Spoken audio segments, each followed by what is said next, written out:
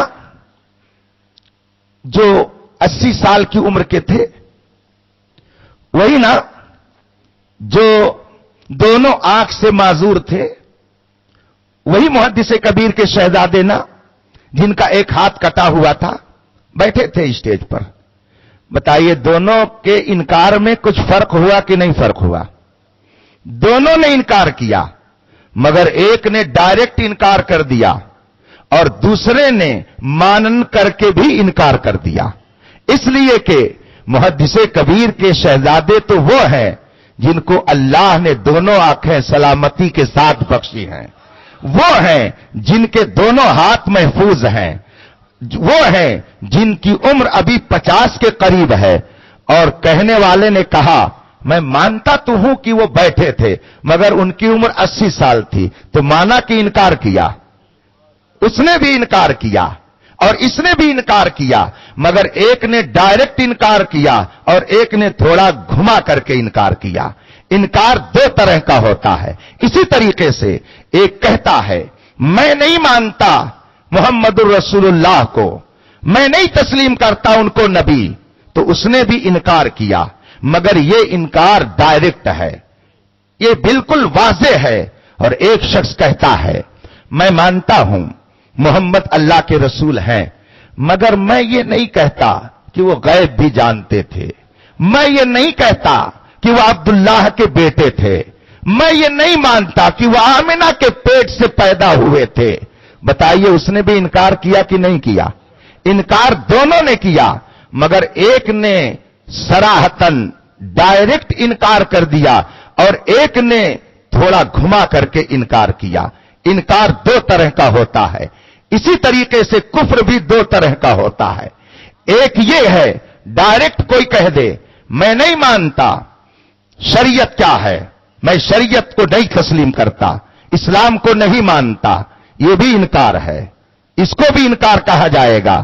اور اس کے علاوہ اگر کوئی یہ کہہ دے کہ میں مانتا تو ہوں کہ شریعت ہے، لیکن یہ شریعت میں جو بہت ساری کتابیں لکھ کر کے آپ نے پھیلائی ہیں، یہ بہار شریعت، یہ فتاوی رضویہ، یہ عالمگیری، یہ شامی، یہ ہدایہ، یہ قرآن کی تفسیریں، میں ان کو نہیں مانتا.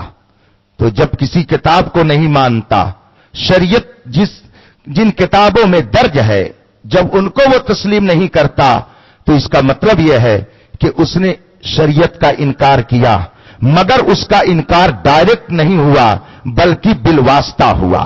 ایک شخص کہتا ہے کہ میں دین کو نہیں مانتا، اور ایک شخص وہ ہے جو کہتا ہے میں علماء کو نہیں مانتا. یہ کیا ہے؟ دونوں نے دین کا انکار کیا، مگر دونوں میں فرق ہے. اب وہ فرق ذرا سنیے.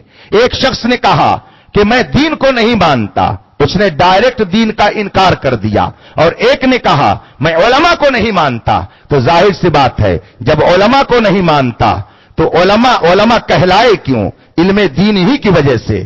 تو علماء کا بھی انکار، یہ اس نے گویا دین کا انکار کیا، اور دین کا انکار یہ گویا دین لانے والے نبی کا انکار کیا. تو اس نے بھی انکار کیا، مگر دونوں انکار میں فرق ہے. اسی لیے علماء فرماتے ہیں کہ کفر دو طرح کا ہوتا ہے. ایک ہے کفر لزومی اور ایک ہے کفر التزامی. کفر لزومی کا حکم الگ ہے اور کفر التزامی کا حکم الگ ہے. کفر التزامی کا مطلب یہ ہے کہ ڈائریکٹ کسی نے انکار کر دیا، ضروریات دین میں سے کسی چیز کو ماننے سے وہ مکر گیا.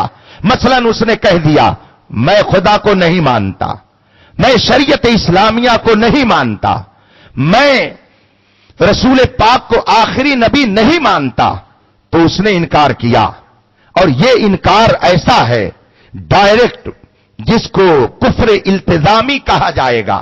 اور اگر علم دین کا انکار کیا تو یہ کفر التزامی نہیں بلکہ کفر لزومی ہے کہ جب اس نے علم دین کا انکار کیا تو اسی کے ضمن میں بات سمجھ میں آ گئی کہ اس نے دین کا بھی انکار کر دیا. اسی لیے علماء فرماتے ہیں کہ علماء کی توہین کفر ہے. تو علماء کی توہین کفر کیوں ہے؟ اس لیے کہ علماء کی توہین یہ حقیقت میں دین کی توہین، اور دین کی توہین یہ نبی کی توہین ہے اور نبی کی توہین کفر ہے. تو بظاہر اس نے علماء کا انکار کیا، مگر حقیقت میں اگر دیکھا جائے تو اس نے رسول پاک کا انکار کیا. یہ ہے کفر لزومی. تو کفر دو طرح کا ہوتا ہے، ایک کفر لزومی اور ایک کفر التزامی. اب علماء نے جب دو طرح کے کفر کو دیکھا تو کچھ علماء نے سوچا کہ مسلمان ہے، اگر بچنے کی کوئی صورت ہے تو بچا لیا جائے، جرم سے بچانے کی کوئی تدبیر اگر نکل سکتی ہو تو نکال دی جائے. اس لیے علماء میں اب دو گروپ ہو گیا، علماء محققین اور فقہائے اسلام. چنانچہ محققین علماء فرماتے ہیں کہ کفر لزومی بظاہر کفر ہے، مگر بچانے کی کوئی نہ کوئی تدبیر نکل سکتی ہے تو اس کو کفر سے بچا لیا جائے. اور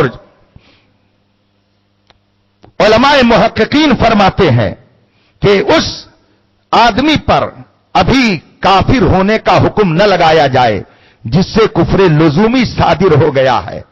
ہاں اگر کفر التزامی صادر ہوتا ہے تو اسے کافر کہا جائے گا. مثلا اگر کسی نے کہہ دیا کہ ہم رسول پاک کو آخری نبی نہیں مانتے تو یہ کفر التزامی ہے. اب اس پر سارے علماء متفق ہیں کہ یہ کافر ہو گیا، اس کو مسلمان نہیں مانا جا سکتا. ایک شخص نے رسول پاک کی شان میں گستاخی کی، سارے علماء متفق ہیں کہ وہ کافر ہو گیا، اس لیے کہ اس نے کفر التزامی کیا. لیکن اگر کسی نے کفر لزومی کیا تو ایک جماعت علماء کی فرماتی ہے کہ جب تعویل کی کوئی صورت بن رہی ہے تو اس کو کفر سے بچا دیا جائے، مسلمان ہے. شبہہ کی بنیاد پر بڑے بڑے جرم میں آدمی ملوث ہونے کے باوجود کورٹ سے چھوٹ جاتا ہے، تو اگر کفر میں کہیں شبہہ ہو رہا ہے تو اس کو بچایا جائے. یہ علماء محققین کی جماعت کا فرمان ہے. اور عام فقہا فرماتے ہیں کہ کوئی چاہے کفر لزومی کرے یا کفر التزامی کرے، دونوں صورتوں میں جب اس نے کفر کیا تو ہم اسے کافر کہیں گے. اس طریقے سے علماء کی دو جماعت ہو گئی، ایک علماء محققین کی اور دوسرے عام فقہا کی. عام فقہا فرماتے ہیں کہ چاہے کوئی کفر لزومی کرے یا کفر التزامی کرے، دونوں صورتوں میں ہم کافر کہیں گے. اور محققین فرماتے ہیں کہ ہم کفر لزومی کی بنیاد پر کافر نہ کہیں گے، ہاں اگر کفر التزامی کرتا ہے تو ہم بلا شبہ اس کو کافر کہیں گے. علماء کی دو جماعت ہو گئی. اب ذرا اور آگے سنیے، جب آپ نے یہ جان لیا کہ کفر دو طرح کا ہوتا ہے، کفر لزومی اور کفر التزامی، اور آپ نے یہ بھی جان لیا کہ محقق علماء یہ فرماتے ہیں کہ کفر التزامی میں کافر کہا جائے گا، اور عام فقہا فرماتے ہیں کہ چاہے کفر لزومی ہو یا کفر التزامی، ہم دونوں صورت میں کافر کہیں گے. جب آپ نے اس کو سمجھ لیا تو آگے ایک بات اور سمجھیے، مجرم کو شبہے کی بنیاد پر کچھ نہ کچھ فائدہ ملتا ہے. دنیا کی کورٹ میں بھی یہ ہے کہ مجرم کو شبہہ کی بنیاد پر فائدہ دے دیا جاتا ہے. اسی لیے اگر کسی شخص نے کفر بکا تو اب دیکھا جائے گا کیا یقیناً اس نے کفر بکا ہے یا اس کے کفر میں کچھ شبہہ ہے. علماء کی شان ذرا دیکھیے، علماء نے ایک ایک نقطے کو ایسی گہری نظر سے دیکھا، انہوں نے شک و شبہے کی 3 صورت نکال ڈالی اور فرمایا کہ ان تینوں شبہوں میں سے کوئی بھی شبہ اگر پایا جائے گا تو کفر کرنے والے کو کافر نہیں کہا جائے گا. آپ اس کو سرکار مفتی اعظم ہند کے فتاوا میں تفصیل سے دیکھ سکتے ہیں. فرماتے ہیں کہ شبہہ 3 طرح کا ہوتا ہے، ایک شبہہ فی الکلام، شبہہ فی التکلم، شبہہ فی المتکلم. اب اس کو ذرا آپ سمجھیے، ایک شخص ہے جس نے کوئی کفر بکا، لیکن اس کے کفر کے کچھ ایسے معنی لیے جا سکتے ہیں کہ جو ایمان کی طرف لے جاتے ہیں، اور کچھ ایسا معنی اس کا ہے جو